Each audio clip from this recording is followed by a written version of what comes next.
আজকে থেকে স্মার্ট কার্ডের মাধ্যমে টিসিবির কার্যক্রম ডিজিটাইজেশন শুরু হলো। সো আমি আনন্দের সাথে এই কার্যক্রমের উদ্বোধন ঘোষণা করছি। একই সাথে আপনাদেরকে এটাও জানাতে চাচ্ছি যে আজকে থেকে টিসিবির যে কাগজে যে ব্যবস্থা ছিল সেই ব্যবস্থাকে আজকে থেকেই বাতিল ঘোষণা করা হলো। সো এটা এখন থেকে বাতিল। নতুন স্মার্ট কার্ডেই একমাত্র এখন থেকে টিসিবির বিপণন কার্যক্রম পরিচালিত হবে।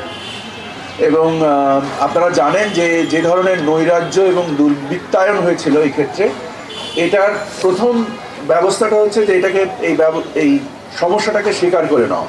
তো আমাদের পক্ষ থেকে আমরা ব্যবস্থাটাকে স্বীকার করে নিয়েছি, নিয়ে এটাকে সংশোধনের যে ব্যবস্থামূলক উদ্যোগগুলো নেওয়া হয়েছে তার মধ্যে অন্যতম প্রধান উদ্যোগ হচ্ছে যে এটাকে ডিজিটাইজ করা।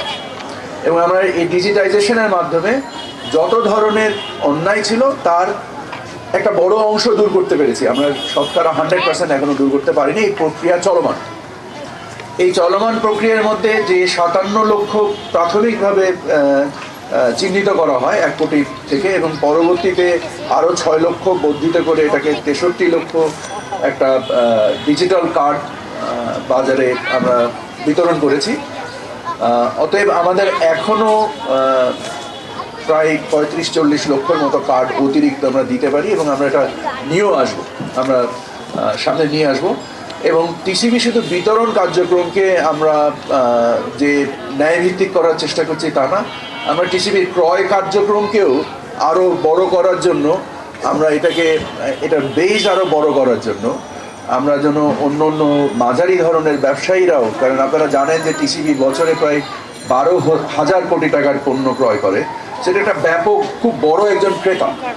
টিসিবির বছরে প্রায় 4-4.5 কোটি টাকা ভর্তুকি প্রদান করে এবং প্রায় 12,000 কোটি টাকার পণ্য ক্রয় করে।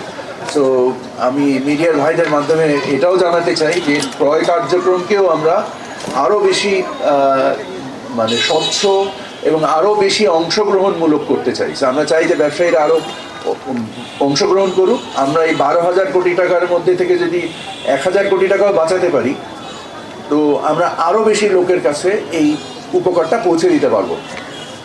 এবং আপনাদের সকলের সহযোগিতা কামনা করি, এবং আশা করি ইনশাল্লাহ যে আমাদের রমজান কেন্দ্রিক যে প্রস্তুতিগুলো টিসিবি সহ বাণিজ্য মন্ত্রণালয় এবং খাদ্য এবং কৃষি মন্ত্রণালয় সমন্বিতভাবে যে উদ্যোগগুলো গ্রহণ করছে, তাতে মানুষের জীবন সহনীয় হচ্ছে, এবং ইনশাল্লাহ সামনে আল্লাহর রহমতে আরও হবে বলে আমি আশা করি।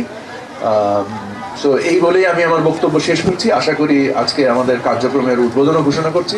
সকলকে অসংখ্য ধন্যবাদ। আসসালামু আলাইকুম রহমতুল্লাহ।